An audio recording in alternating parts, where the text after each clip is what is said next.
What is up, creatives? Welcome back. It's Jahrell, your music technologist, here to help you master the tech you need to make music freely. And today we're going to be getting into some M1 iPad material, and I'm super stoked. If you're stoked to be here live, go ahead and hit that like button. 100% definitely helps out the channel. It helps put this video and other videos like it by me in front of more people on YouTube, and it also helps fine-tune your suggested feed with more content like this, as well as from other creators who do similar things. So, yo, happy to see you guys. I see Benjamin Demers is in the building, is in the house. Welcome, my friend. Good to see you. We're definitely going to be covering some of that M1 iPad stuff, so I'm pretty stoked to show you what I've been working on. I'm gonna go, in depth on everything I've been dealing with, getting it hooked up. Yo, Ludnell, I'm gonna butcher your name. Sorry, man. Ludnell Manya, I think, says, "Hi, Jahrell. Welcome. Sorry, I didn't get your name right. If you want to help me out phonetically, I'll get it right in the comment section. But yo, I'm not gonna hold you guys any longer. Let's start diving right into it. Okay, so the last video I did was with my little brother. Noble was here with me live in studio, and we got to chop it up about WWDC. Now, if you haven't seen that video, that live stream, go back and check it out after this. And oh wow, Ludnell, apparently I got it right. That's awesome. That's awesome. Glad I got it right. Okay. But yeah, go back and watch that after this. We talked about, some of the developments that happened in WWDC, what we liked as well as what disappointed us. And, for those of you that don't know, spoiler alert, Pro Apps didn't come. And that's kind of a bummer for me. And I told you guys the last time that I was considering returning my M1 iPad Pro. Well, there it is. It's still here. I did not return it. I know I said I would. I was thinking about it, but I decided not to, and I decided to keep it here for a couple reasons. One, my 12.9-inch iPad that I originally got, the one I've been doing everything for this channel on, it's a 2018 iPad Pro. Now, I'm not saying there's anything wrong with the 2018. You can definitely get a lot done with it. But a couple of things were when I got it, I got the 256 gigs, and that wasn't really enough for me. Also, the 2018 iPads only came with 4 gigs of RAM. Now the 2020 ones came with 6. And that's cool, but that's not what it was on my 2018. So long story short, I decided to go with the M1 and keep it because I need that extra storage. I actually have seen some performance improvements with the M1 chip, as well as the fact that I have more RAM now, so that's going to help in the future if things get more intense, more development comes up. But do you need to have an M1 iPad Pro right now? Probably not. I also am keeping it just so I can continue to make content on it for you guys. So if you appreciate that, definitely hit that thumbs up. I appreciate y'all. But let's talk about it. Let's talk about how this thing has been. This is the M1 iPad Pro, the 2021 iPad that just came out. And it is, like I said, this is the 1 terabyte version.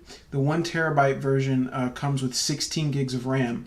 And so does the 2 terabyte version. Anything below that comes with 8 gigs of RAM, which is still good. It's actually really good, but I decided to opt for the 16 gigs. And this is the 11-inch form factor. Now, that was another reason that I decided to stick with this. I really, really like this 11-inch form factor. I know Henny the Business have been talking about it for a long time. Like, this was his size of choice. But now that he got the new M1 iPad, he actually went with the 12.9, so we kind of swapped.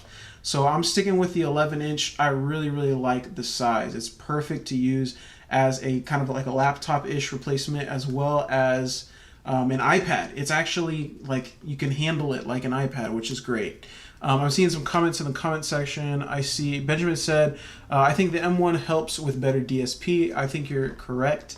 However, I'm not using a ton of apps. I also learned that I like less. That's cool. That's cool. Yo, Terrence Mosley, you're in Grand Rapids. Nice. Hope you're enjoying it. But back to it. All right.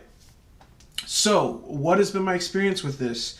Like I said, I've been getting some performance improvements, however slight they are, over my 2018 iPad. I've noticed that it can generally take a lot more programs on it, or a lot more like plugins loaded up before the CPU gets a little worked.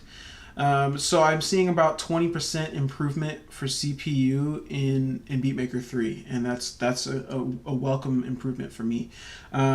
Battery life, it's actually been great, and I think it might even be better than my 12.9 inch was last time around. So killer battery life on this, lasted me throughout the day, and I'm actually using it a lot. So the screen size, the 11-inch screen size, I really do like it. One thing that's different from the last iPad I had is this one now has a wider camera on the front. I mean, for those of you that care about this kind of stuff, it has a cool feature called, gosh, I'm blanking. What is it called? Center Stage. And it is basically makes it to where it follows your face whenever you're doing like Zoom calls or FaceTiming and stuff like that, and that's cool. I've been digging that, which is great. This one also has the extra cameras on the back. I only had the one camera on the last one, but no one really cares about that. So a couple of things I've had to do to accommodate this in my workflow. Some issues I've been having with this iPad. So a little bit of a story time. I'm trying to make it short, but I had my 12.9 inch iPad Pro, and I have the USB-C, one cable running out, going to all my stuff mounted under the desk, which is super clutch. And when I first got my 11-inch iPad, I started realizing, I'm having disconnects. So it would disconnect from the screen, it would disconnect from my speakers, and that's a no-go for me. I need that to function for my live streams, for my music production. And so turns out I think it has to do with a connection with the Thunderbolt port that's on here. So this is a Thunderbolt port now, not just a USB-C port, and it wasn't liking some of the stuff I had plugged into it. So what I ended up doing was I dropped some money on a Thunderbolt hub for this. So this bad boy, the CalDigit TS3 Plus, the Thunderbolt Dock. I had one of these already for my laptop. I got a second one for my iPad now, and this is getting it done. I haven't had those disconnect issues, and this is a Thunderbolt cable running to that dock, and everything's been pretty great. So for those of you that might be having disconnects and stuff using your new iPad and USB-C, you might need to look into some sort of Thunderbolt hub to help with your issue. So that's what I did. Another issue I had been having, I haven't checked on it recently, but plugging some of my external drives directly into this iPad using just the port, no hub, just the port. I've been having some of my drives not show up, so I'm not sure what's up with that. Hopefully that is going to be fixed in a software update.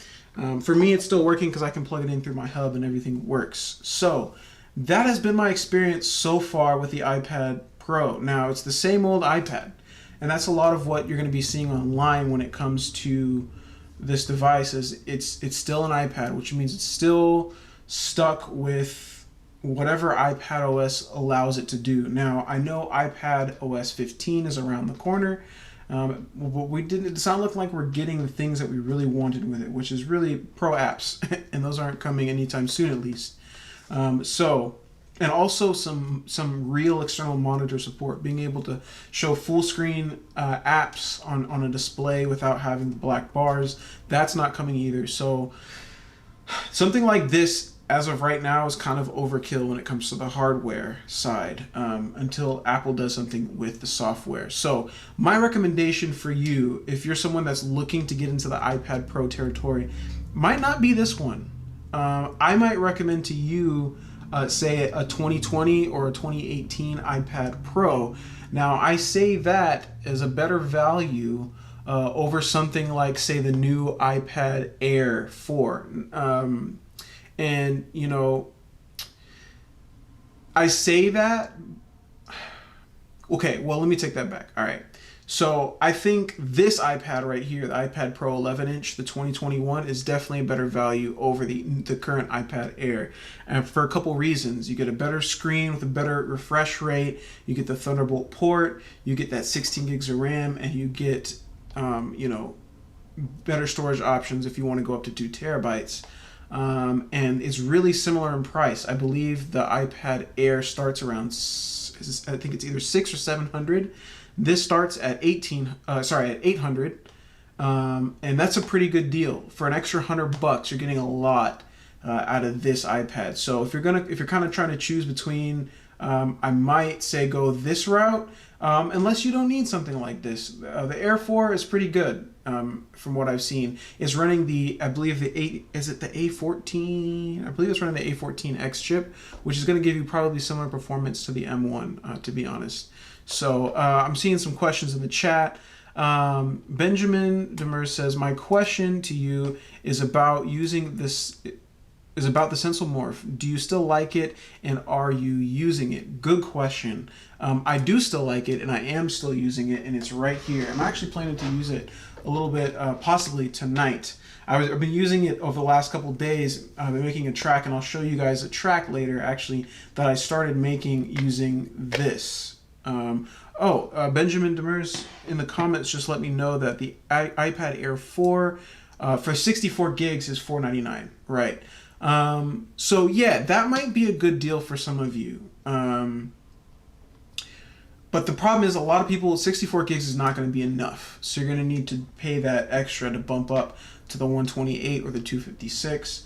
And at that point, you know, the 128, the M1 iPad Pro, the new 11-inch, comes in at, I believe, $799, and that's with the 128 gig storage. So if you're going to have to bump up the storage on the Air already, you're already getting into the same territory, close to, of the iPad Pro. So that's why I say that. But, you know, but back to the Stencil Morph. I've actually been really digging the Stencil Morph, and I've been using it a lot with my M1 iPad Pro. And some of you might have seen, if you follow me on Twitter and Instagram, I've been talking about the fact that I've been tinkering again with Cubase 3. I'm going to do a full dedicated video on that in the near future, but I've seen some really cool things show up in Cubase 3, and we're going to dive into some of that tonight.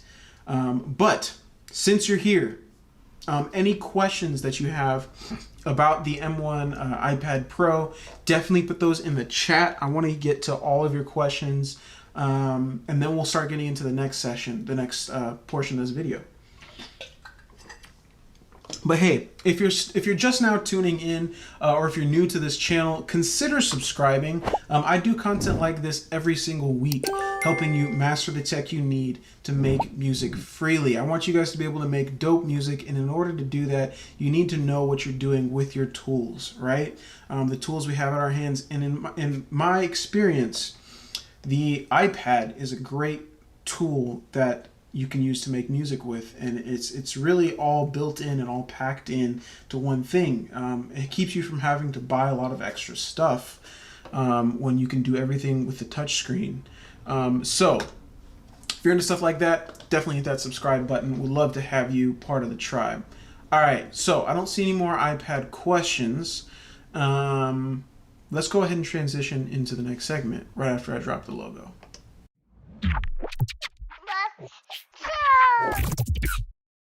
So you guys heard me talk about the fact that I'm tinkering in Cubase a little bit, and I want to show you guys some of what I've been doing here, and show you why I think Cubase is a viable option for me now, and maybe for others as well. There's some key features that I talked about in my Cubase 3 versus Beatmaker 3 video. If you haven't seen that, I'll try to remember to link that in the description.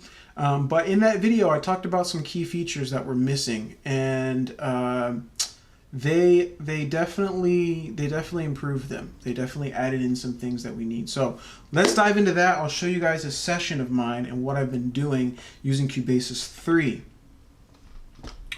So I just started this track yesterday, actually, and I'm going to talk to you guys about some of the different instruments I've used in here. But let's take a listen and see where we're at.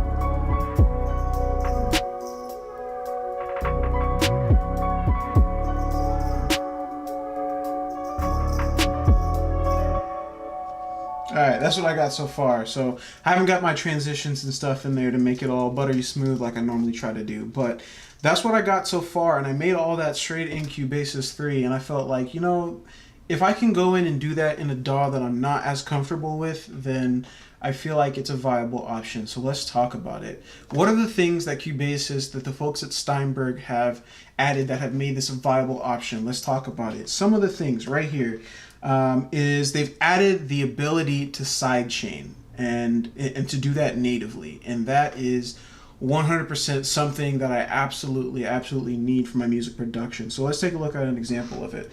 This right here is my hi-hat track. I played these hi-hats in live, and I'll just play them for you. Okay, so I've done some processing right here in my insert effects. Added some stereo width, got some reverb, and I EQ'd it. There's also a Pro C2 you see right there. That is a, you know what, let me put this where you can see it. And then, you know what, let's see, let's try this. Yeah, so I've got Pro C2 is right up in there. Let me see, let's do this. This could help. Okay, so I've got Pro C2 right here, and that's my compressor.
Okay.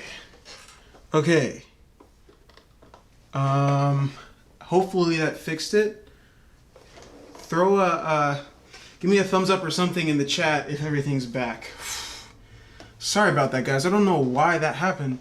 My my cam link for my computer for my camera just froze for no reason. I don't know why, but I went over there and tried to fix it. Hopefully we're good. Thank you guys for rocking with me. Some of this setup is a bit experimental. There's not a lot of people doing exactly the same setup I'm doing, so trying to make sure it functions well can be a bit of a job.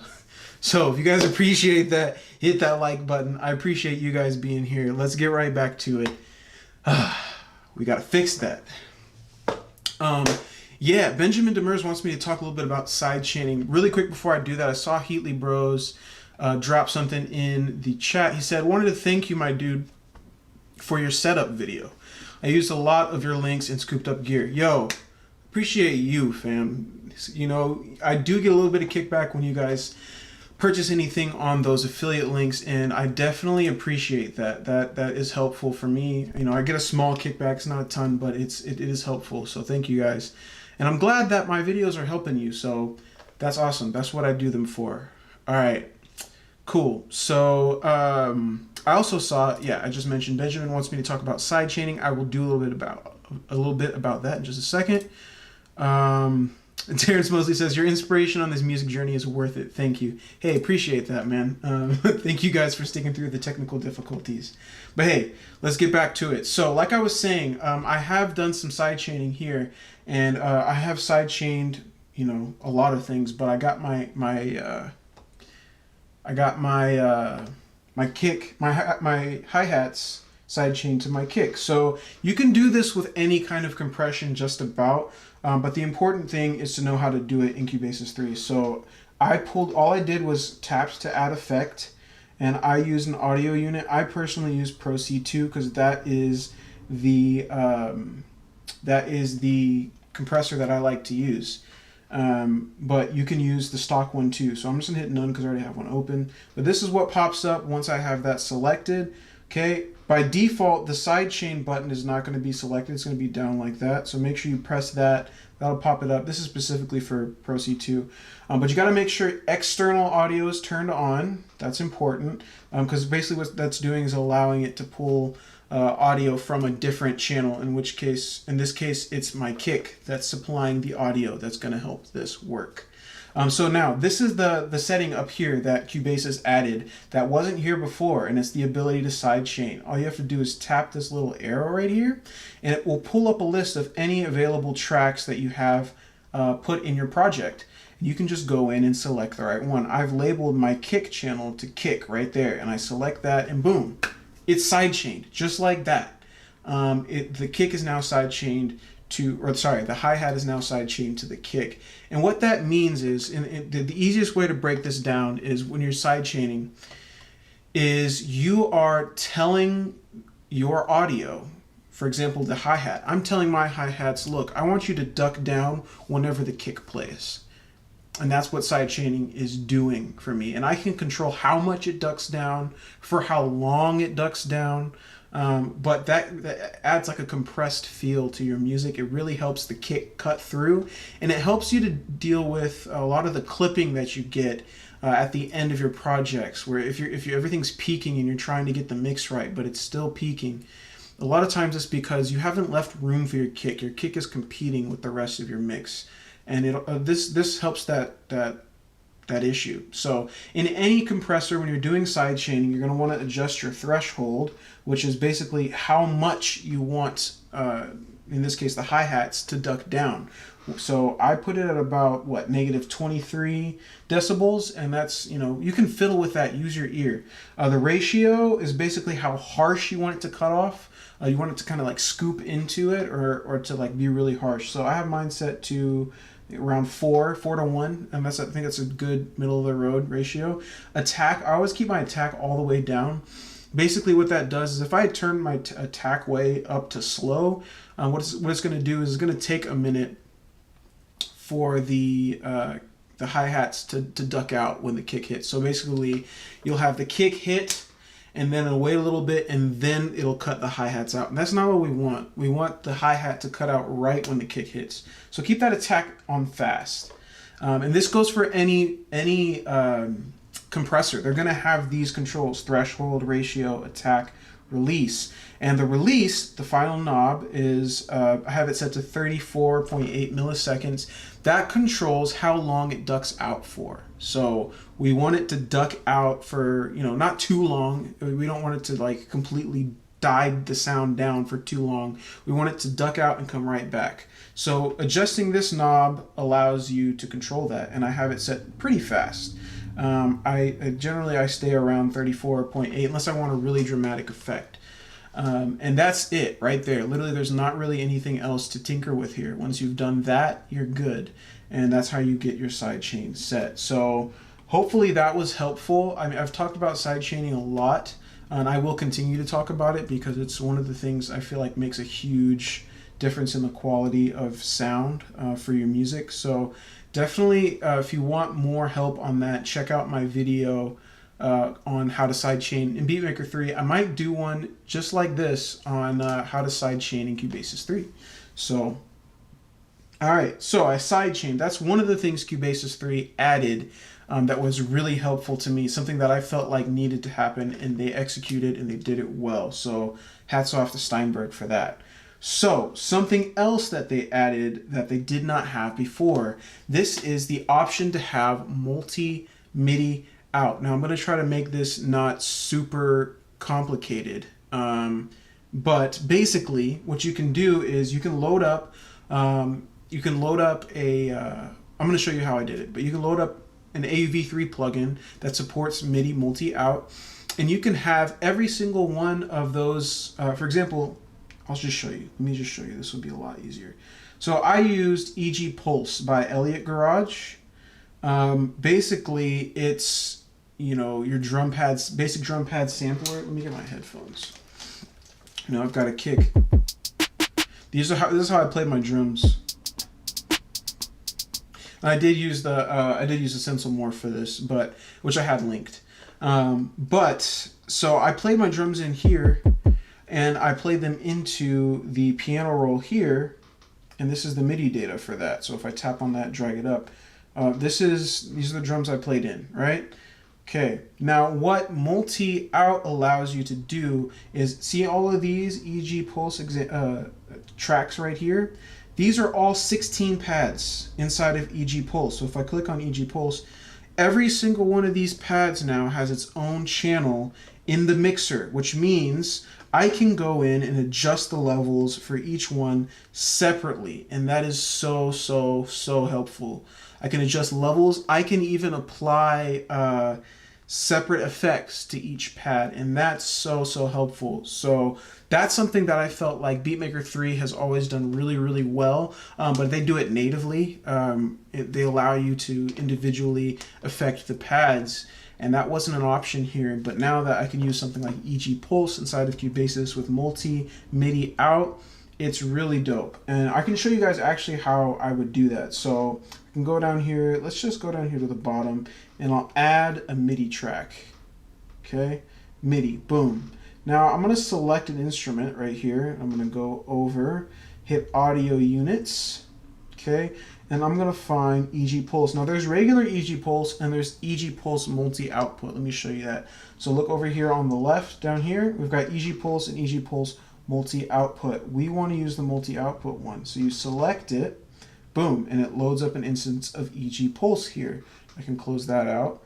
So there it is. Now if you look over here, let me show you on my screen.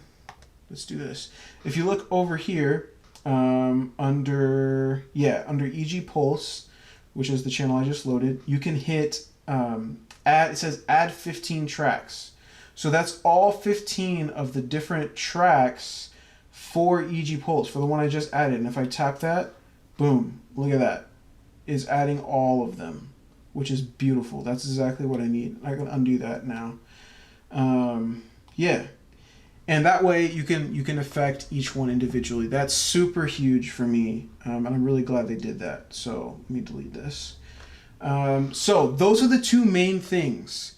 They added native sidechaining, and they also added multi-MIDI out.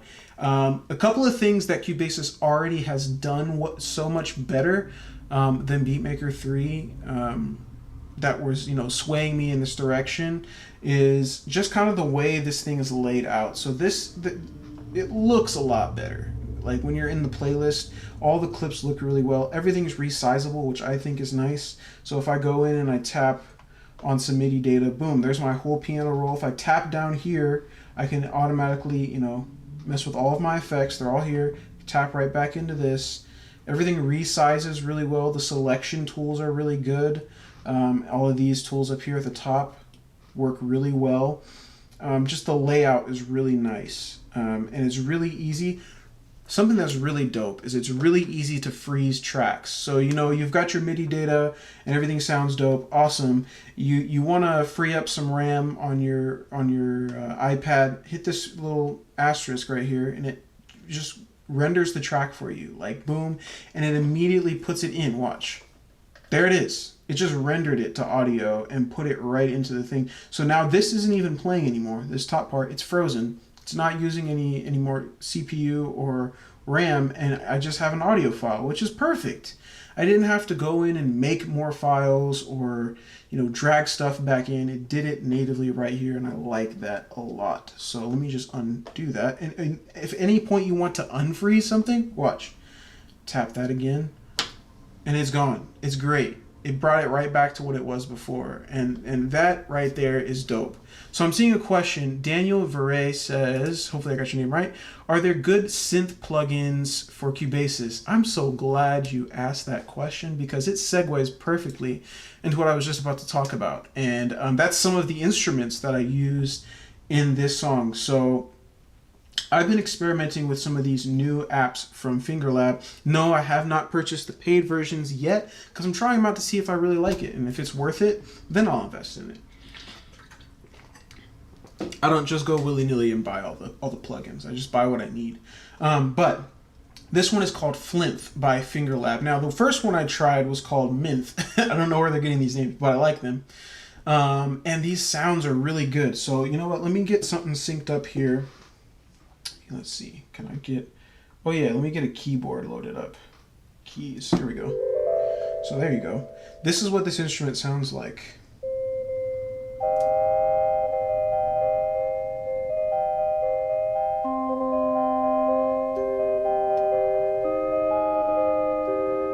That's pretty dope.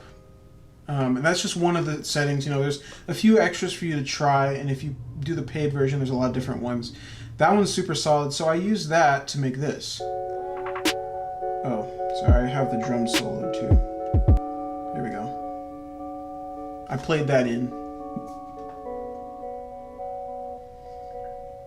Yeah, so that synth is Flint, so I highly recommend that. Check out Flint. I'm probably going to be buying the full version soon. It's worth it.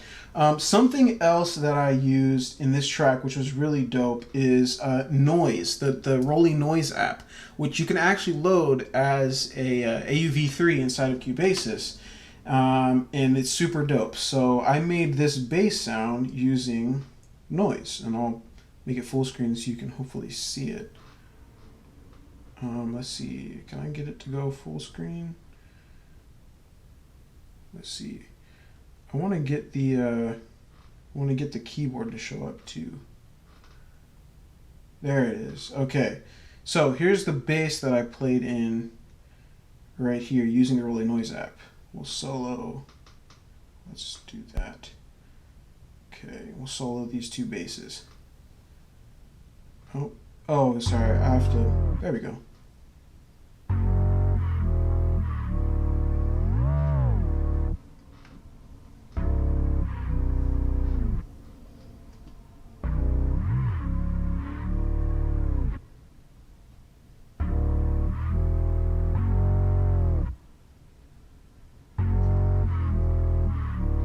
Yeah, so basically you're seeing the tracing from what I played on this keyboard, and I played that in live, and Noise is, the sounds in here is just super killer. So if I like load up another instance of it, let's see, I'll load up a MIDI one. Oops, still getting used to this. If I load up Noise again, here it is, specifically Melody. Let's go into fundamentals. We'll just check out some of the sounds that are in here. I've been having it act a little finicky when I try to... There we go. Fundamentals. Okay, cool. So, oh, because things are still solo. Let me unsolo. Still getting the hang of this. Okay, cool. So here's Noise. Loaded. There we go. Ooh, that's kind of loud. Let me turn that down. All right, here we go. So,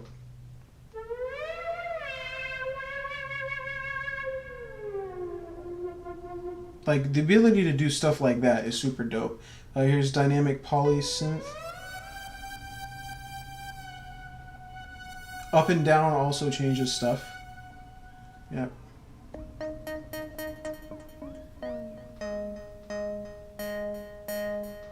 It's got some pretty killer sounds.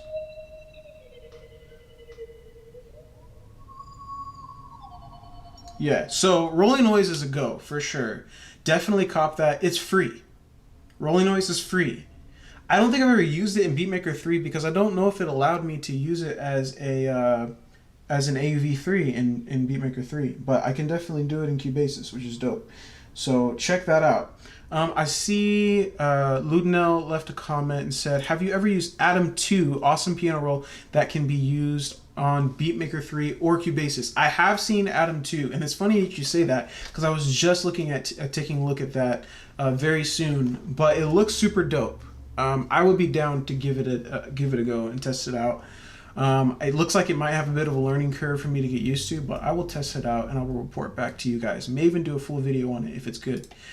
Terrence Mosey says, hey Jahrell, in Beatmaker 3, when you at the audio plugins, when I'm at the audio plugins page, I'm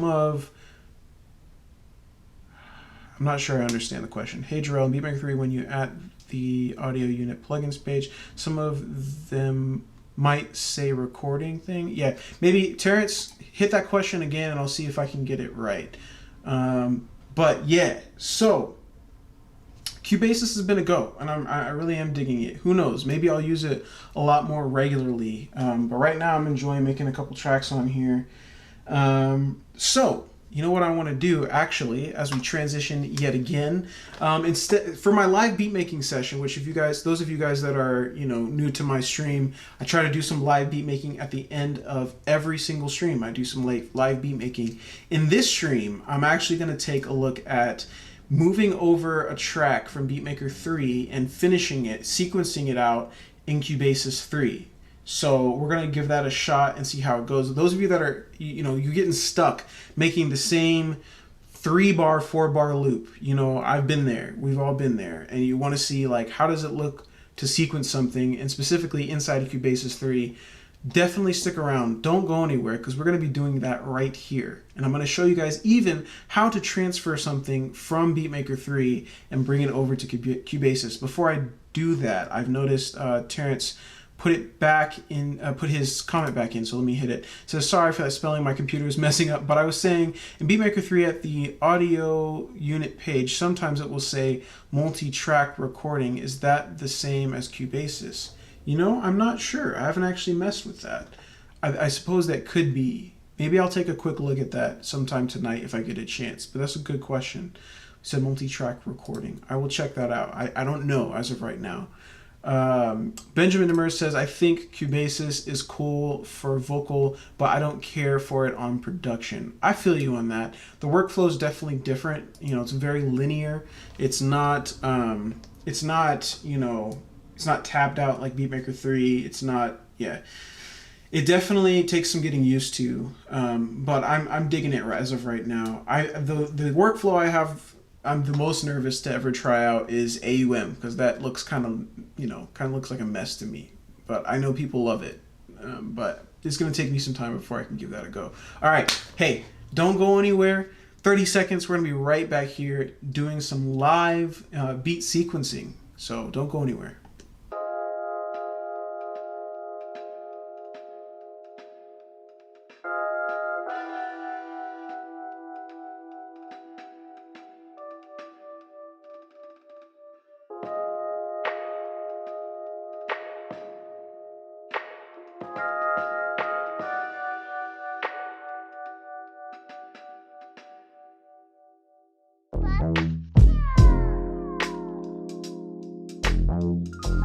All right, I told you, 30 seconds or less, and we're right here. So really quick, I see a comment from Daniel Jahrell. I heard rumors that Apple will release their ARM version of Logic Pro to iPad by the end of this year. What do you think of that? That would be awesome.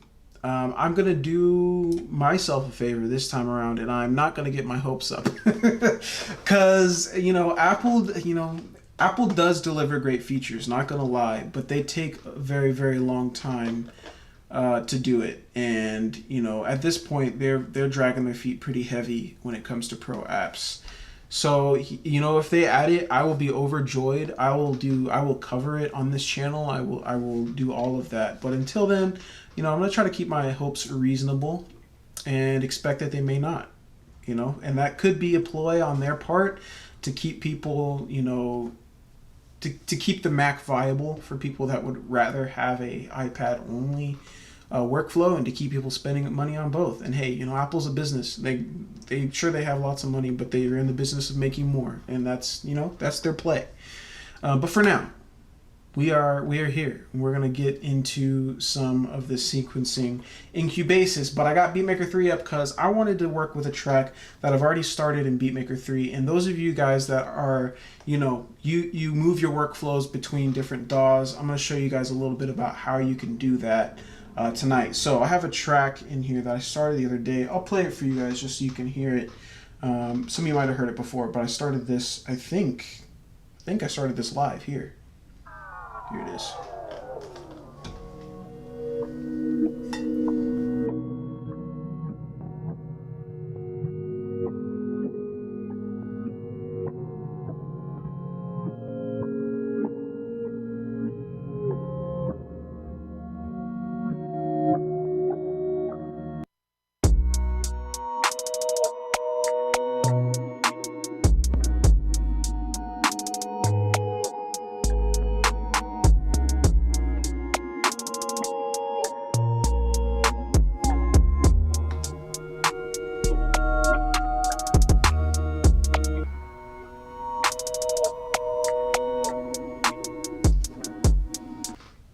Anyway, it's loaded. It's good. That's it's loaded and ready to go. That's what I did. That's the track. And I actually did this by sampling one of my old tracks. But here's what we're gonna do. We're gonna take everything that's in here. We're gonna bring it into Cubase. So let's go up here to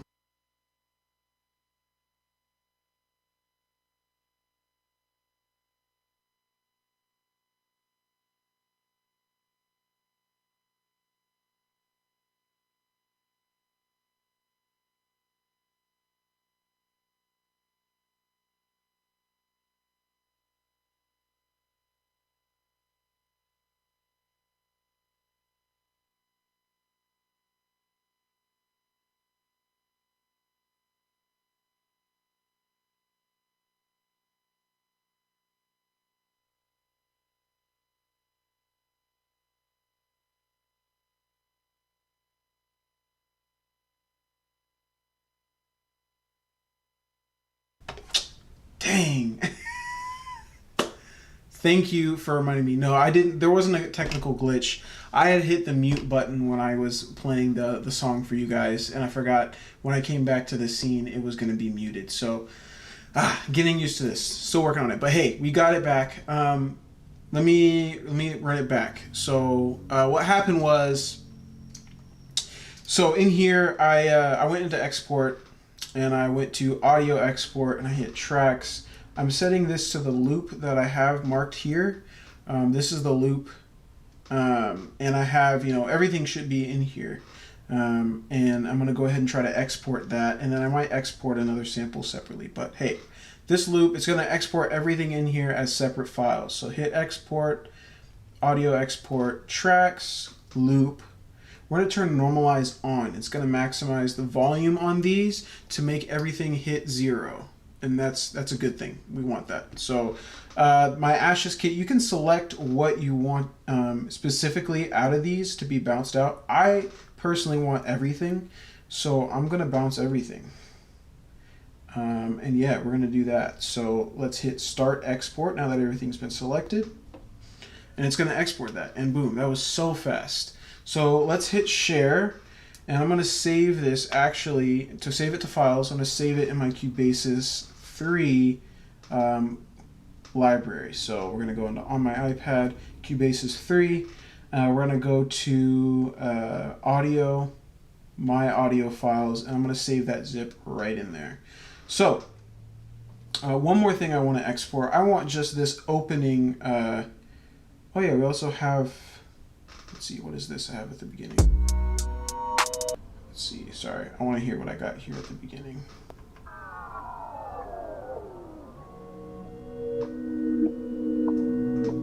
Oh, whatever it is muted.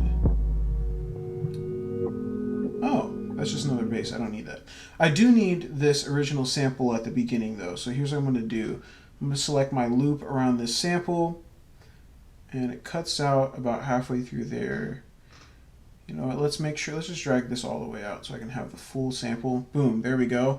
And we're going to go back here, export, audio export, go to tracks, we'll hit loop.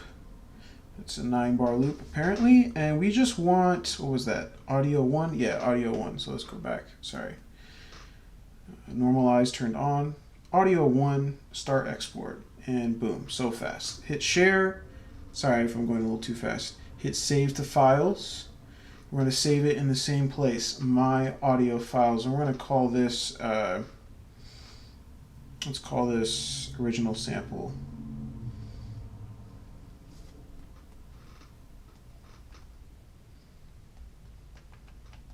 Boom. Okay, and we'll save that there. All right, so everything's been saved. Let's go ahead and exit out of Beatmaker 3. Make sure I saved everything. And we'll pull up my Files app.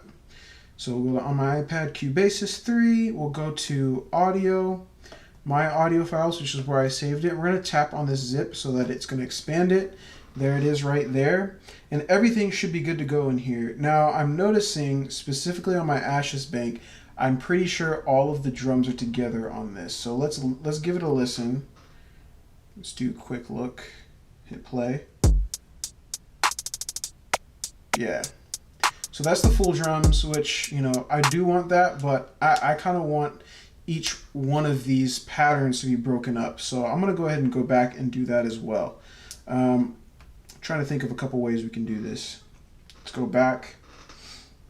So when I originally exported everything over here, my loop right here, all my drums are kind of stacked on top of each other right here. I have separate patterns for everything, which is another thing that irritates me about Beatmaker 3, but I digress. Yeah, so they're all stacked, so it just exported all of these stacked drums. Now, I kind of want to do separate exports for this, so we're going to go in and we're going to see if we can do that. Export, audio export. We're going to go to tracks, and let's go ahead and just go into Ashes, and let's select each one of these and see if it lets me do separate exports for each one. We'll hit loop, normalize on, and start export. Let's see how that goes. So hit share. I hit share, but nothing happened. Interesting. Let's do it one more time. Tracks, Ashes Kit. Let's select all. There we go. That's easier. Hit loop, normalize on, start export. Okay, hit share. I'm not sure exactly why it's not allowing me to share it, but that doesn't really matter because I can go in here and do it manually. So let's swipe out of Beatmaker 3. Back to the Files app. Let's go into the Beatmaker 3. We'll go to Exports, and we'll go to the track name here. And we'll go to the most recent export. It's currently 808. So boom, I've got 16 items right here. This is the one I want. Let's just copy that, and we will put it in Cubase 3. Audio, my audio files, and let's paste it here. Shall we? We shall. All right, and this, yeah, this has all of my drum samples. So if I go in and tap on it, oh, well, now it's importing it into Cubase. Well then. All right, that's not really what I wanted to do, but either way, that's all right. Hopefully it didn't remove anything, though. That's what I care about. Yeah, looks like everything's still in there. All right. Well, now that it pulled up Cubase for me, let's go ahead and start a new project. And I'll show you guys how we can import this. So new project. The name of my project was 525, because that's when I did this track. 525, 21. We'll call it stems. Okay. Cool. So we're going to need to add a lot of audio files. So let's just do that. A lot of audio files. Like a lot. That should probably be enough. 25? Yeah, why not? Okay. Let's drag this loop out. At least 8 bars. All right, let's start by adding in the drums. So I'm going to go to Media. I'm going to go to Audio. My audio files, which is where I saved it. Okay, double tap. And here we go. This top folder is the one that has my drums in it. So I'm going to go ahead and hit that. And here is everything that I imported. So let's just drag these in. It's recommended to convert it to 48 for better sound quality. Oh, great. Let's not convert it. Let's keep it. All right. Let's see. Oh, we didn't set our tempo. Let's do that first. Okay. All right, so the tempo on this is 100, so let's set that first. Should have already done that. Boom, 100, set. All right, now let's drag this in. I'm not going to bother converting this. I think it's going to be fine. So let's see. Here we go. Just to make sure it's in time.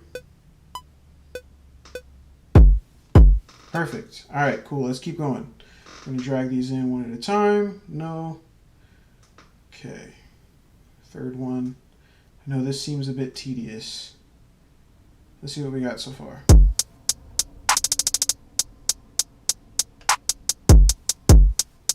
Okay. We're going to need to do some mixing here because that hi-hat is very loud.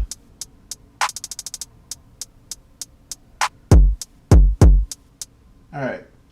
Let's keep it moving. So we're dragging in this media. We got the first 3. Let's get number 4. Oh, that one's empty, so we don't need that. Man, I guess I wish I knew which one was empty. Here's 5. Yep, that's another empty one. You know what I should have done? I should have just exported the ones that I knew were... Yeah, you know what? Let me do that. All right, sorry this is taking a minute. Let me go back. Let's do this again. I'm going to export my drums one more time. The drums are the ones I need to look out for. So, yeah, I've got the drums stacked here, and I'm going to go ahead and do an export again. I don't need to export every single one of those. I just need to export the ones that I used. So let's actually take a look and see which ones I used in here. So under my Ashes kit, let's play it.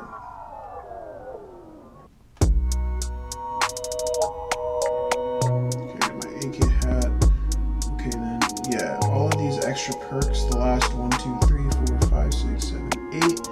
Yeah, the last 8 I don't even need, so.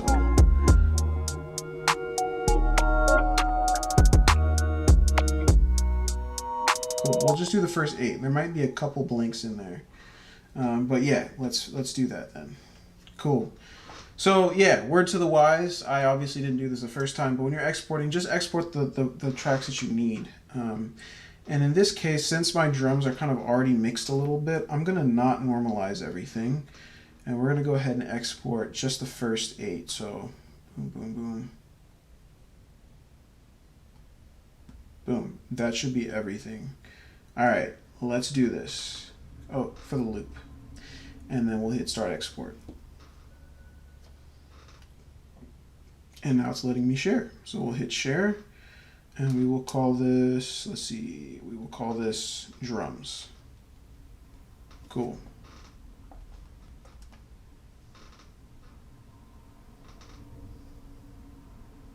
All right, save, and we're good. All right, let's go back into Cubase and let's see if we can do this right. All right, thank y'all for rocking with me. Let's do this. All right, so we'll go back and let's see, do we have drums saved in there? My audio files.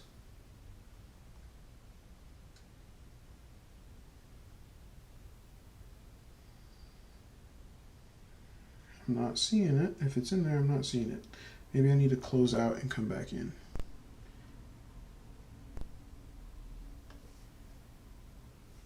Okay, cool. We're gonna go to audio, my audio files. Huh, did I save it to my samples? Sure didn't. All right, well, let's go in here and make sure it's there. And I sure wish that went smoother. Maybe I just saved it to exports and didn't realize it. All right, we're just gonna do this. We're gonna copy it. And we're gonna bring it over. Okay, we're gonna go to audio, my audio files, and we will delete this one because we don't need it. I'll paste this new one in here. Boom. All right, hopefully that does the job. All right, let's go back. Let's do it again. All right, I think this is gonna be it. Yep, we got 8. All right, I'm gonna drag these first 8 in.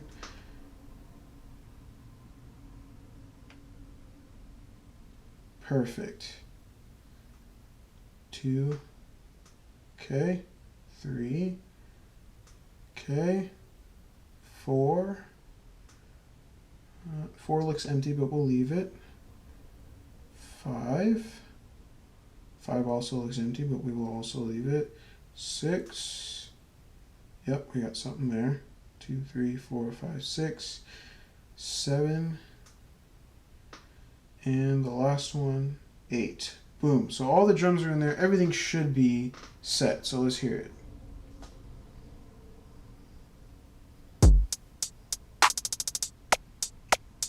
Perfect. All right. So that's the way I should have done it the first time.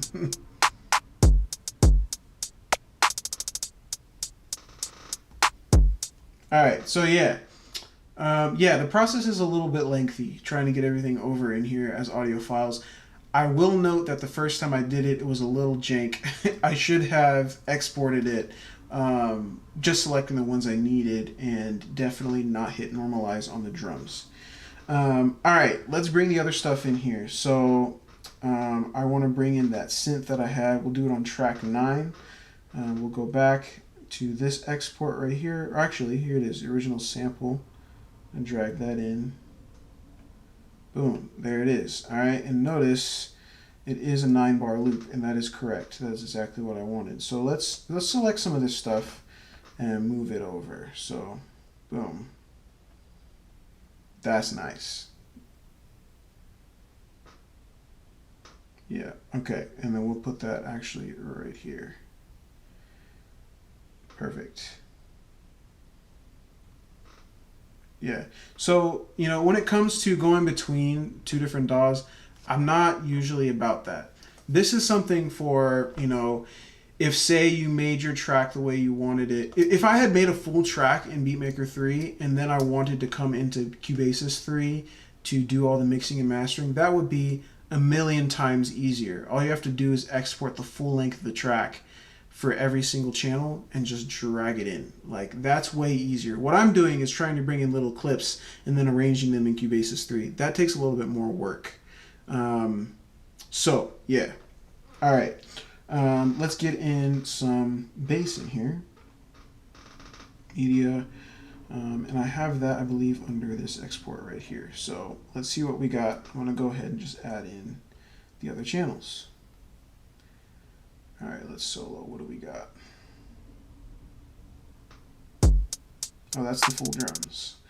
We don't necessarily need that yet. I'll leave that muted. We'll leave it in there. And then we'll add in the next one. That looks like it doesn't exist. Let's solo it. Yeah, it sure doesn't.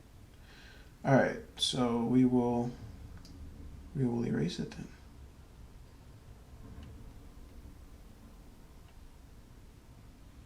Okay, we'll put something else in there.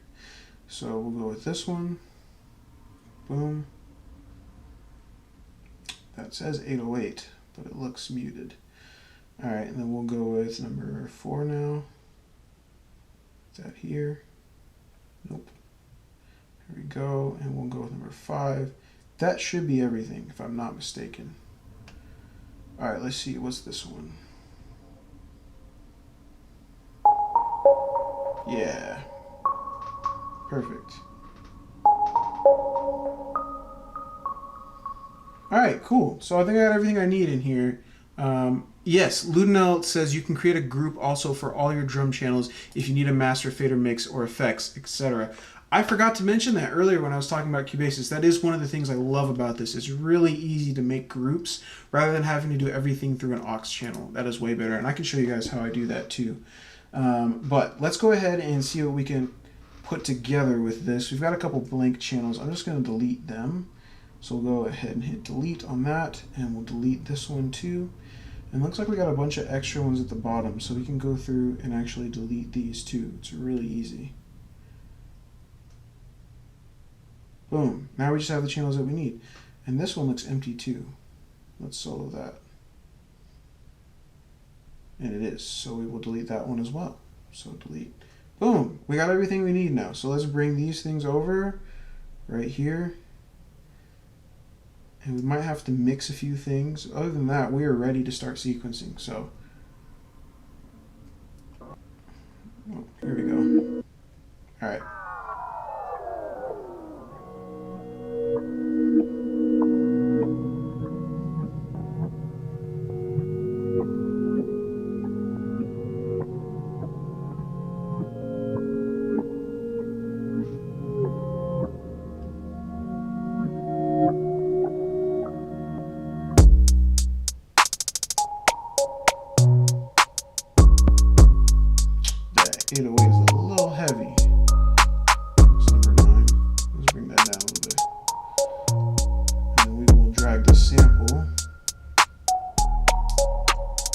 Copy this sample right here and paste it.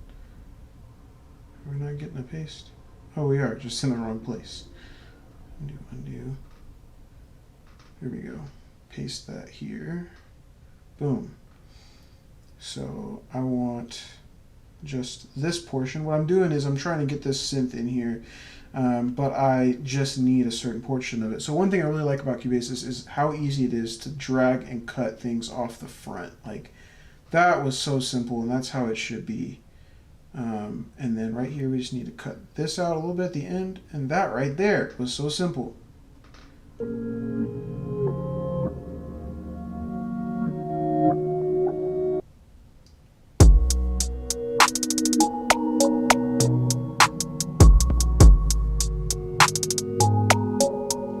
Yeah, this one's supposed to be up the octave. So let's go ahead and take this. Let's duplicate this track. Hit duplicate, and I want to do this one up the octave, so let's delete this, erase, and we'll erase this. And this one I want to be up the octave, so what we're going to do is hit transpose, and we're going to slide up 1 octave, apply, And now it's up the octave. So easy. So nice. So much easier.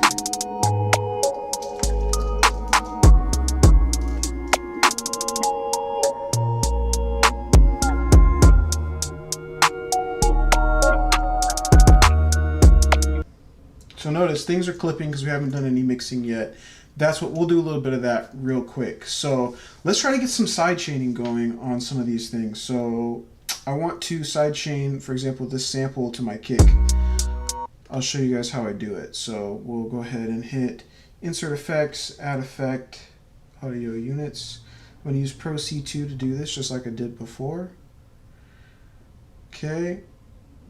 And let me go ahead and label this top track because this is the kick right here. We'll call it kick. Okay, kick.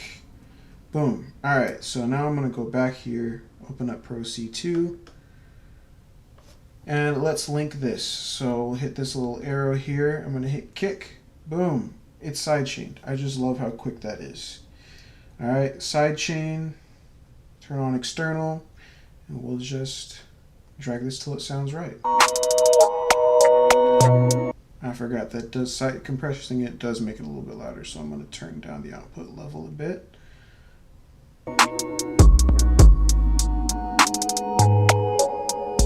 So let's solo this and the kick.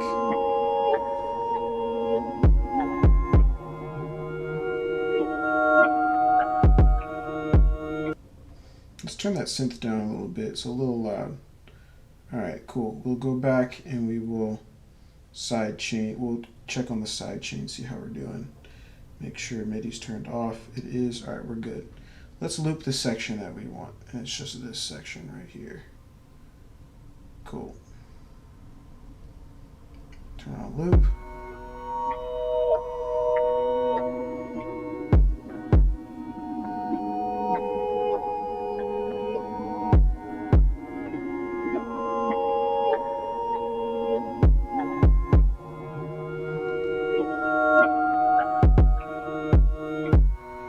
That's better.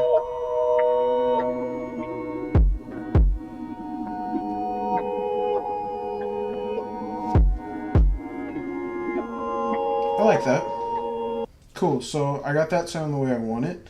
Let's sidechain now the 808. Let's get some 808 sidechain going. So, yeah. So let's add effects, audio unit. Pro C2, let's full screen that. Hit this sidechain arrow, sidechain to the kick. Sidechain here.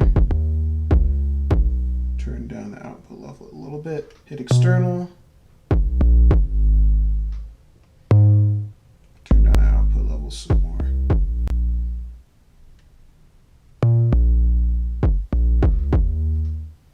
Okay, we'll just edit these a little bit.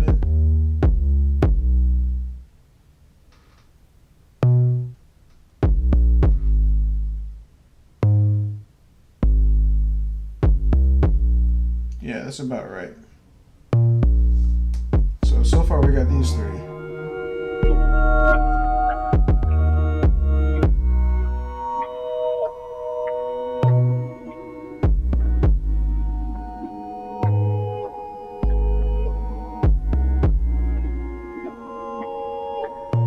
Alright, let's get the hi-hats.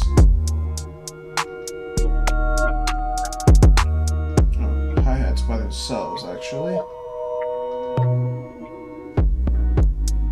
There we go. We'll go ahead and label this one hi-hat so I know which one it is. Okay, hi-hat. Boom. Alright, cool. So let's go ahead and add some sidechain. We'll solo just the hi-hat and the kick. Alright, let's get some sidechain going here. Audio unit, Pro C2. Alright, let's add the kick. Boom. We're going to need to turn the output level down a bit. Sidechain external. Make sure we turn off the enable MIDI function. Alright, let's hear what that sounds like.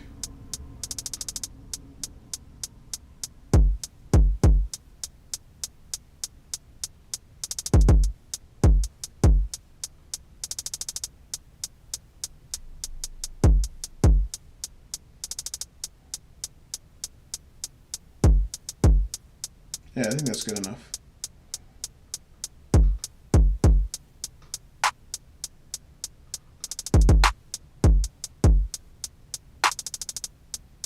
Okay.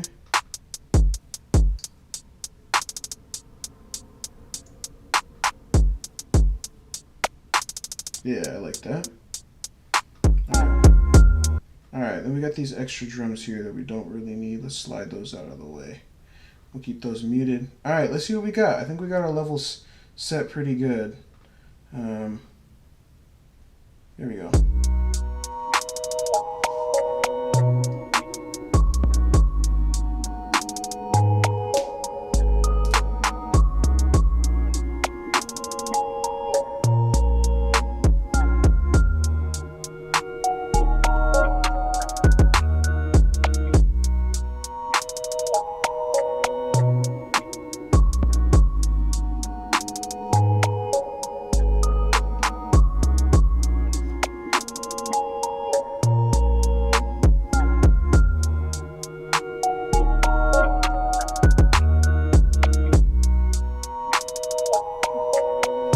Sounds pretty solid. So we've got a mix going. I think that sounds good. So we'll include the beginning part here. That's my intro.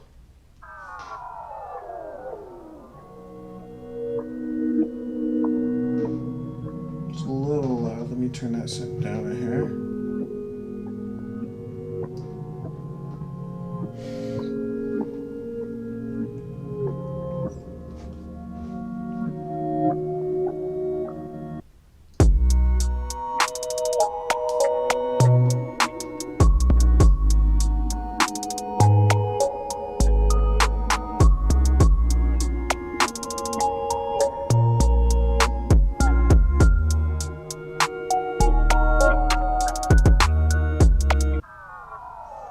Alright, cool. So where's that little synth we got? I think it's this one. Yeah. Alright, so we're not going to bring that in until later. So let's drag that out of the way too. Alright, so we're going to want I'm going to go ahead and use these drums that are already mixed right here. And we'll drag this out, this whole loop out. This needs to be, let's see. Let's edit our snap. We'll set our snap to 1/4. I'm going to drag this to where it snaps. Perfect. And then we'll set that there. All right, this is where we want our loop now. Let's see what we got next.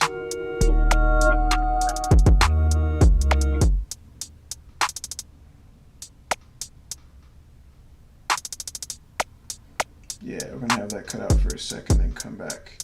All right, cool. All right, let's see what we got right here.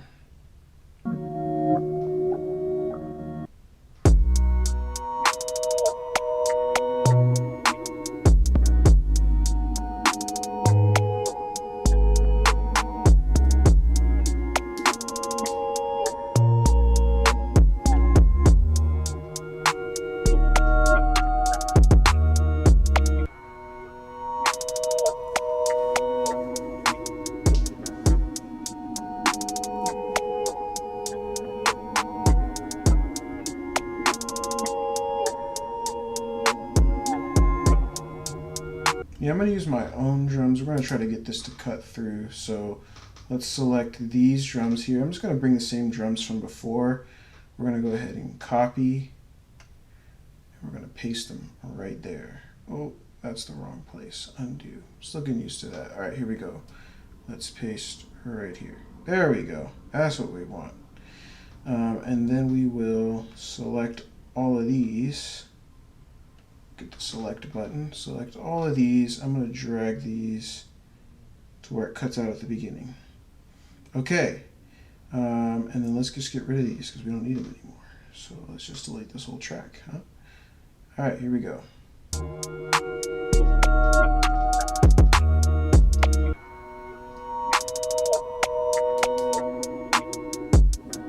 That's what we want. That's what we want.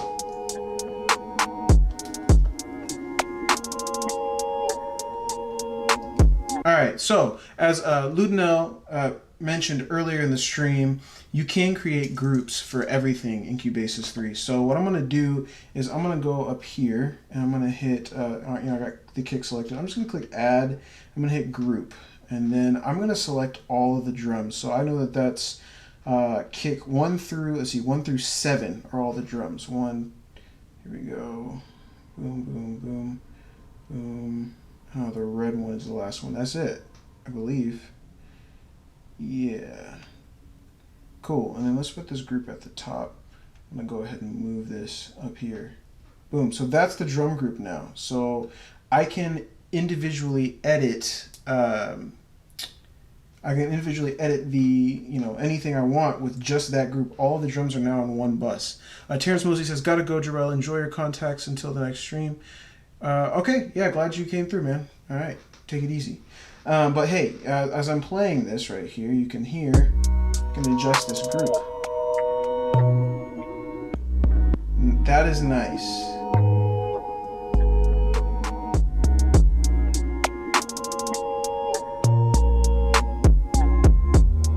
We'll leave it set at 0.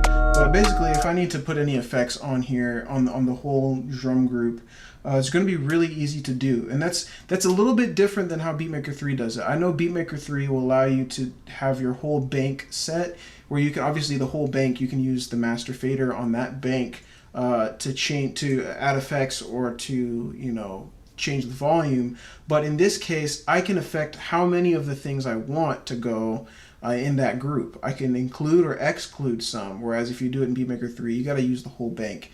And obviously you can do something similar with aux channels in Beatmaker 3, but it's a little more complicated than just making a group and saying, I want this group to control all of this. It's really nice. So we might do some filtering with that in a little bit. But now that we got the basic layout, let's see what we want to do next. So I got the original sample. Let's just name this. Let's call this synth low, because it's the lower one. And then let's call this one synth high. Boom. All right, cool. So now I'm going to go ahead and label this one too. This is the 808. 808. Boom. Cool. Let's start tinkering. Let's see what we want to do.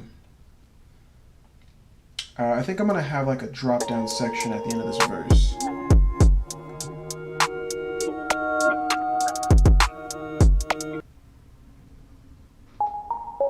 Yeah, okay, so we need the original synth.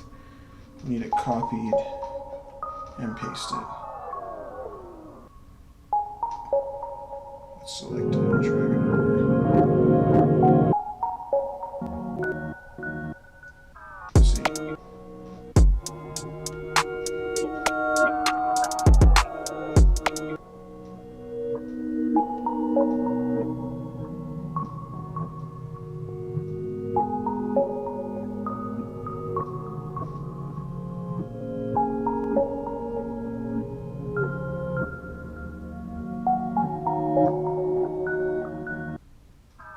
Cool, I think we'll bring the drums back in right there.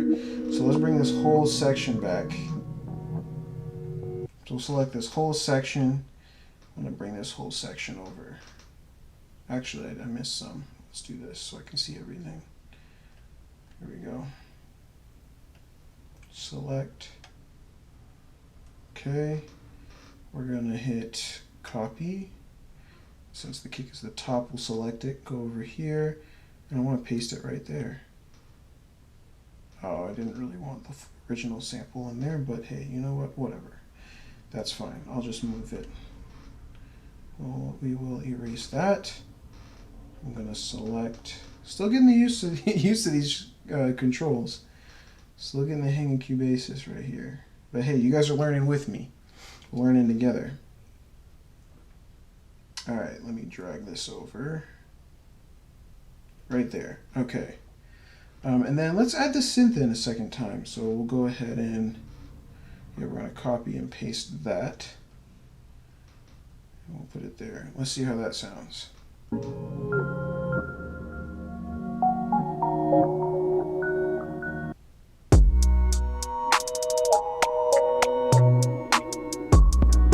Yeah, that's what we want. Yo, Victor DePina just asked a really clutch question. He said, does Cubase support keyboard commands? Yes, it does. And it's super dope. I'm super stoked about it. That is something that Beatmaker 3 does not do yet. I've heard that they're going to implement it, but they haven't said when. But basically, I have my keyboard right here.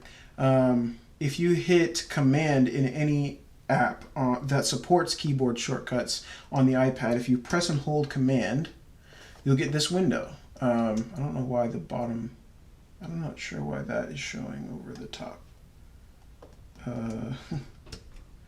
That looks like a glitch. Let's see. If I try the other Command key. Yeah, I know what that is. Okay. Does that fix it?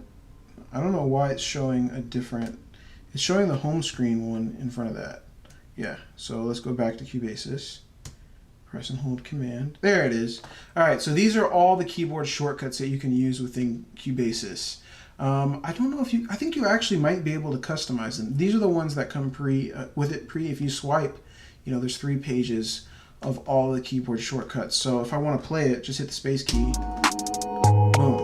That's something that you can't do in Beatmaker 3. And that's something that's like basic from being, coming from like a desktop DAW to being able to do it on your iPad. That's just a natural thing that like I've wanted to do for so long. It's really nice to be able to do it in Cubase 3. And the same thing goes for like recording. I believe R is for record.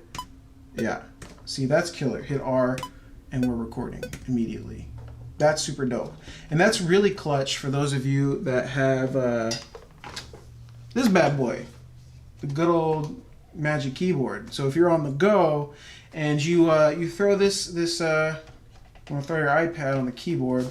Let's see if I can do this quick enough without unplugging it. Throw this bad boy on the keyboard. Then you got your keyboard shortcuts right there. Hit Command and boom. That's clutch. Yeah, so definitely. Oh, okay. Benjamin says you can do it in Koala. That's super dope. I didn't know you could do that. That's dope. If Koala does that, that's super cool. I'm a huge fan of keyboard shortcuts. All right, let's keep this thing moving. I think I got some direction for the sequencing on this track. Let's see what we got so far. So we're sitting at about, let's see, we got about minute 45 in here. All right, let's see if we can make it a little longer. I want to hit maybe two and a half minutes on this track, and then we should be good. All right, let's hit the beginning. Let's see what we got.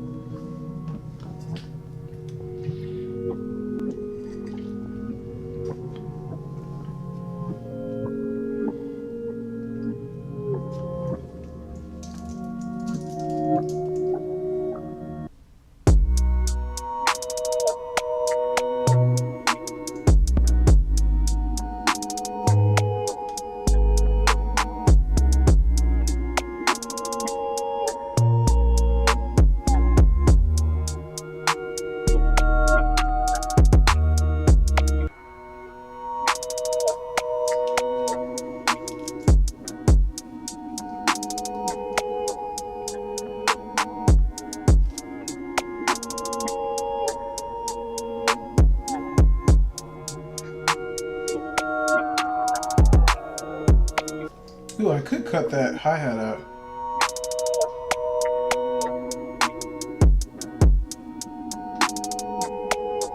I don't know, I kind of like it.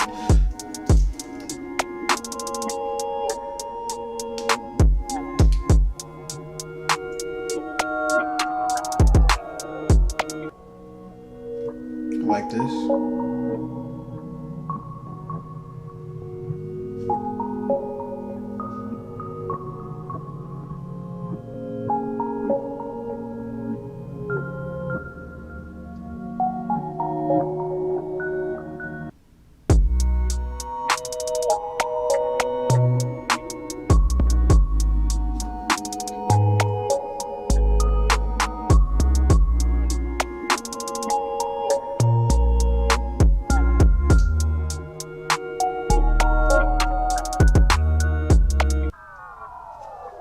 Alright, so I think at this point we should start going into the second verse. So I don't know if I want to make this hook twice as long, but I won't.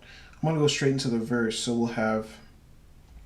Let's go ahead and copy and paste this bass though. Wait, did we get it? Why did it put it at the beginning? Oh, because that's where the playhead is at. I wish there was a way to just duplicate. There probably is. Oh, I bet I can just hit draw.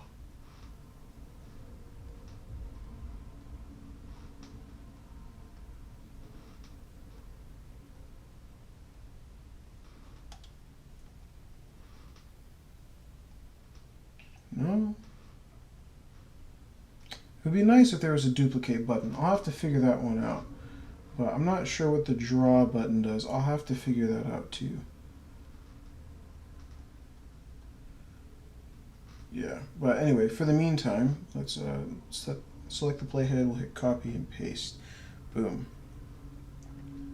I might hit up my man Mobile Music Pro and ask him how you can easily duplicate in Cubase. I bet he has the answer. My guy is a Cubase whiz for sure. If you guys haven't supported Mobile Music Pro, definitely check him out. He's doing, Vortex is doing a lot.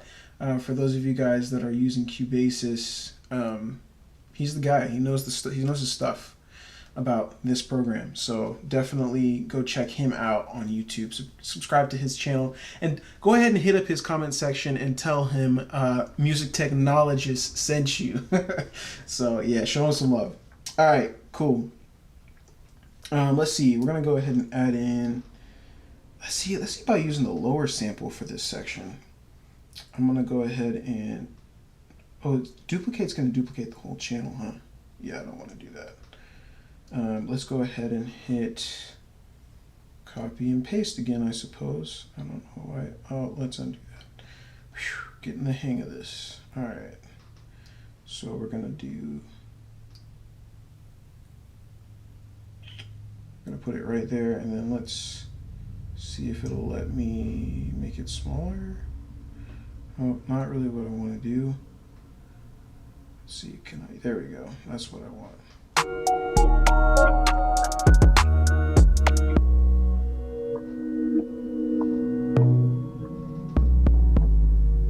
right, I'm gonna do like a small silence in here.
Got an even better idea. I just figured out what I'm going to do.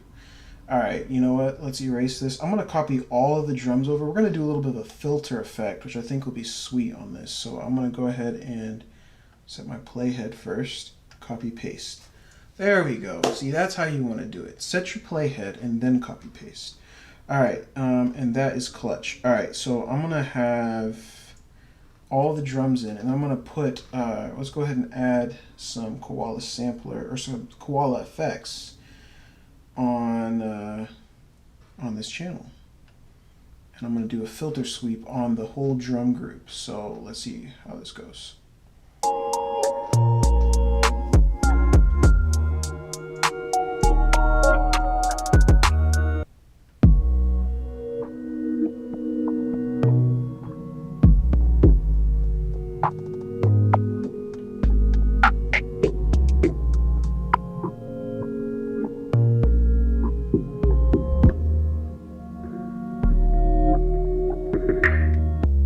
I don't know how I like that. Let's see. Let's see if it's worth trying.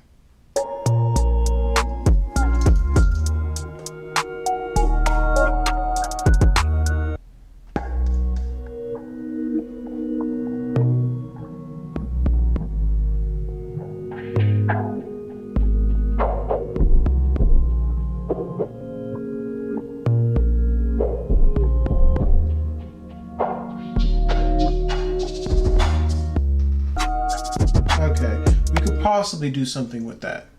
I don't know if I want to do it using Koala, so let's do this.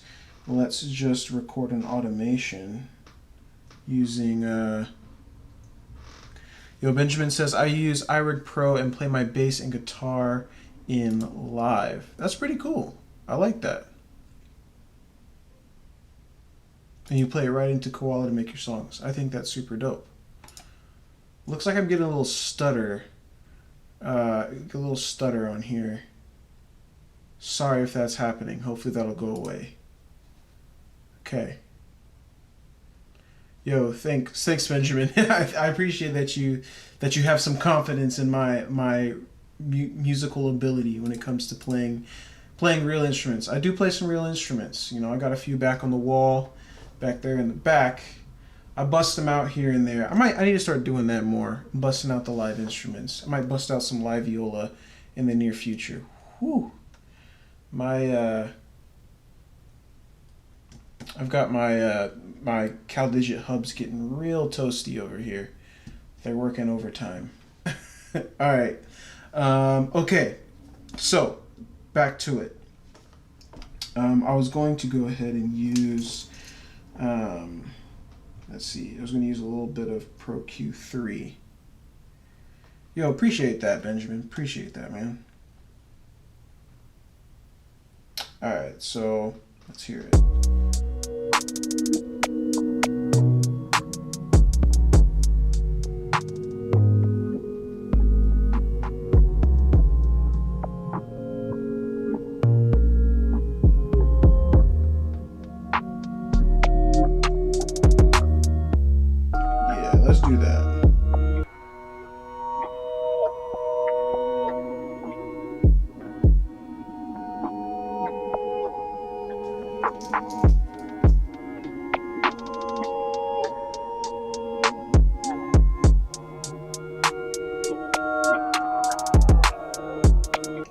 Something like that. All right, so let's record that. Hopefully I can record automation. Oop. Slow down. Okay. I'll have the metronome turned on. Let's actually start this recording right there. Let's see if I can record. I haven't actually recorded automation yet. I think that's what this R is for. Hold on. Hold on, I know this. In Mixer, there's R and W. I believe R is for recording automation. I'm gonna see if that works. If not, I'm gonna try W. All right, here we go.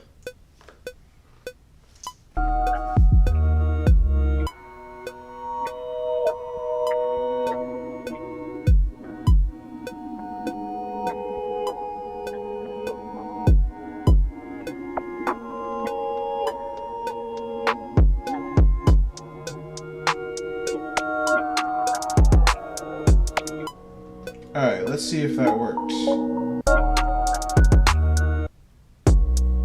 It did not, so I think it's because I didn't hit the R, so let's try that again. Alright, getting the hang of this. Alright, let's go back to Pro Q3, hit R, and now we're going to try recording.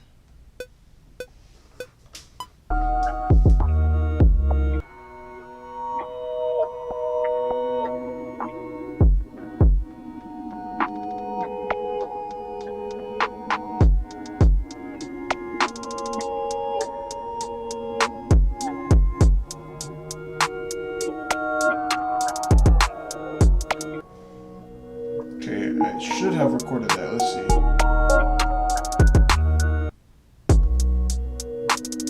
No? Okay, I guess it's not R. We could try W. I think that's going to be the one. Alright, let's see if I can record this automation. This is new to me. I'm trying to get it. Let's see. Alright, here we go.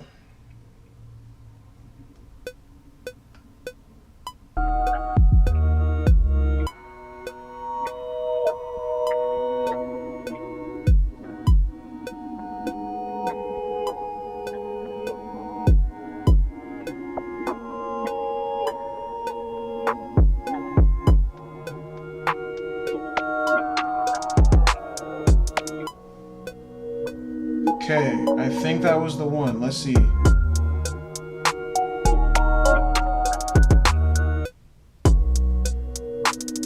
No?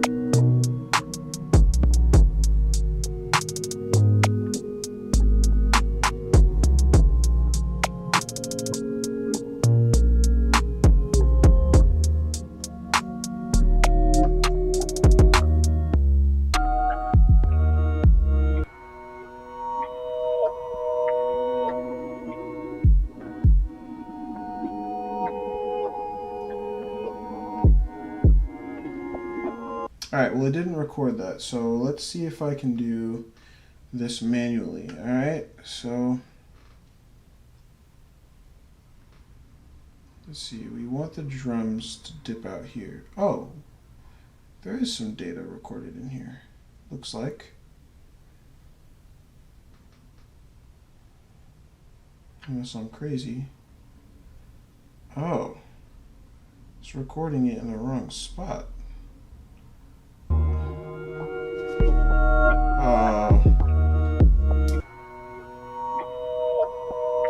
It did record it, just in the completely wrong spot.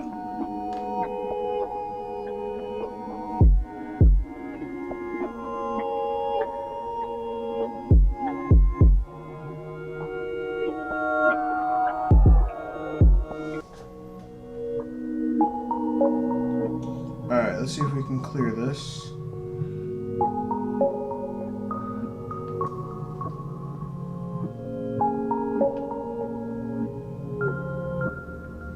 Man, I got to get used to recording automation in Cubase. That's gonna be a process. All right, I think what we need to do is set our loop to where I want to start recording. That seems like a bit too much to have to do, but hey, if that's how it works. All right. All right. We've got that set. We've got Pro Q3 set. We'll hit those two buttons. And we're going to give this a go, see how it goes.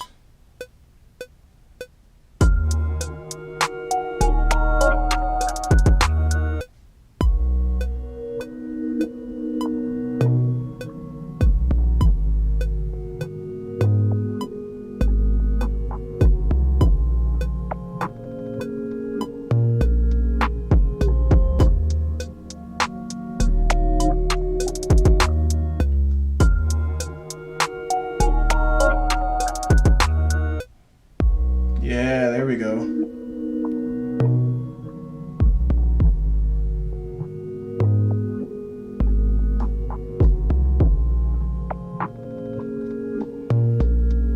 Yeah, there it is.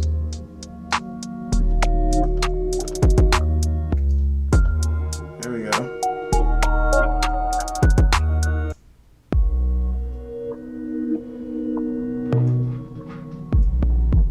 Alright, let's see if we can get some, let's check on the automation for this. So, automation.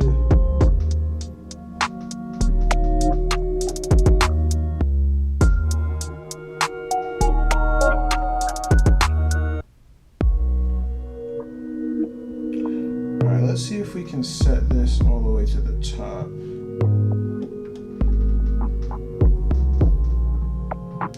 Until it drops out.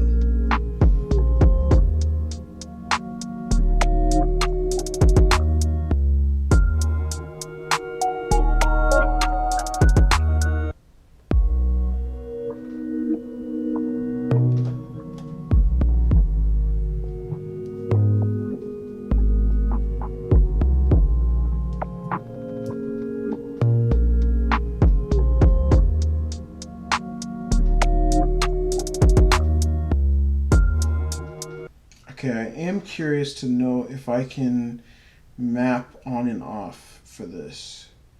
So if let's see, let's try it. Let's try it. Why not? Let's go back to group 1 in the mixer. Let's have both of these turned on. And let's see what we can do.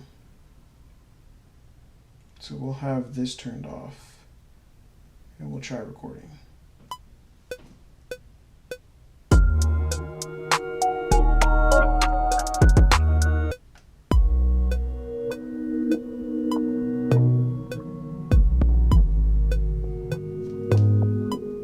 Let's see if we got that recorded.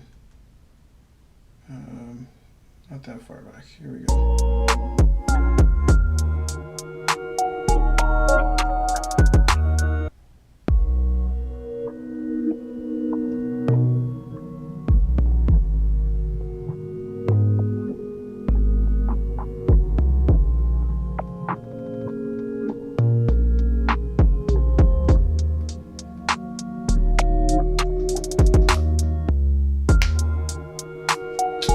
So it doesn't look like it's actually doing it, but hey, I think we can figure that out later. But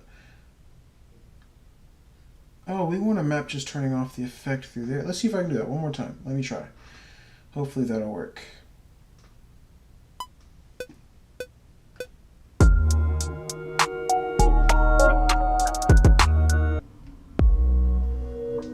Hopefully that did it. Alright, let's try it.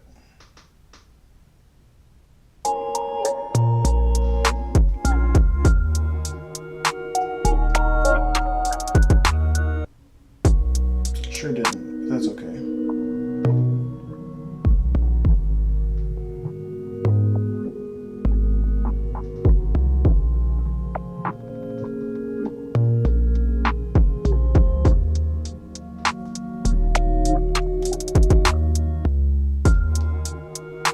Alright, cool. So I'm gonna definitely do some playing around with automation inside of Cubase's 3 and see if I can, learn some more about that. But I think I got kind of a handle on what I want the beat to sound like so far. So let's just, let's run it. Let's see what we got, see how it turned out. Alright, and then we'll dip out. So here we go.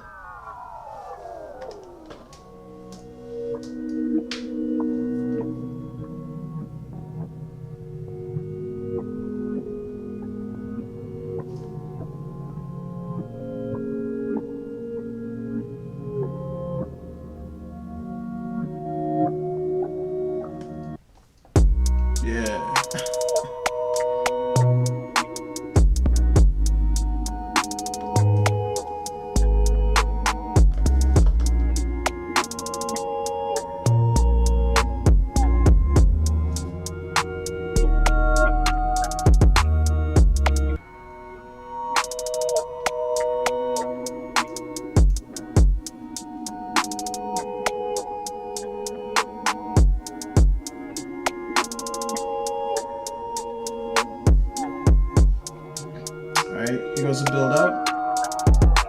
Hey. Got that pre-chorus in there.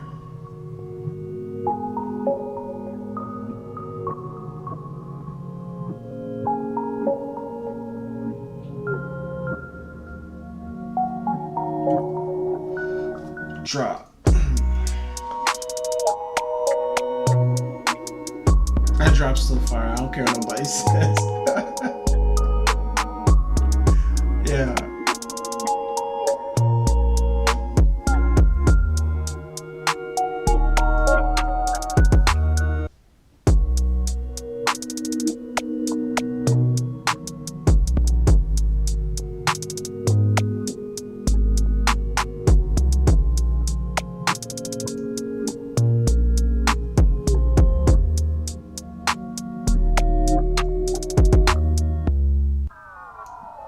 Oh, I didn't keep the automation. Here we go. Let's try it again.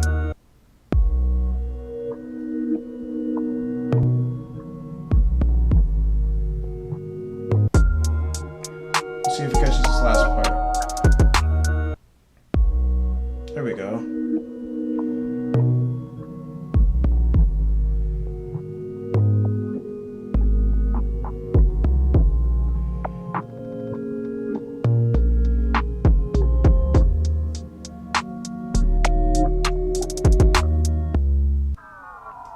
All right, I think that's what we got. That's what we got for today. So we're 2 minutes in. We got literally another like 30 seconds of the beat to finish. I think I'll save that. And I will, you know, that means this beat is almost done, which means we can get to the writing stage, which is exciting. And then maybe I'll cover, if you guys want to see more of me covering, you know, how I do vocals and stuff, definitely let me know down in the comments. That's something I have done before, and I'm happy to do that again. And I might even do it in Cubase, and that might be a good learning experience for all of us as far as how to record our vocals in Cubase. So, yo, if you like what you saw, definitely give this video a like. Definitely consider subscribing. I go live every single Tuesday covering more tip and tutorial videos as well as gear reviews on all things music production. If that sounds like your bag, definitely consider subscribing, and I will see you back here every Tuesday. But until next time, creatives, go make something dope, and I'll see you in the next video.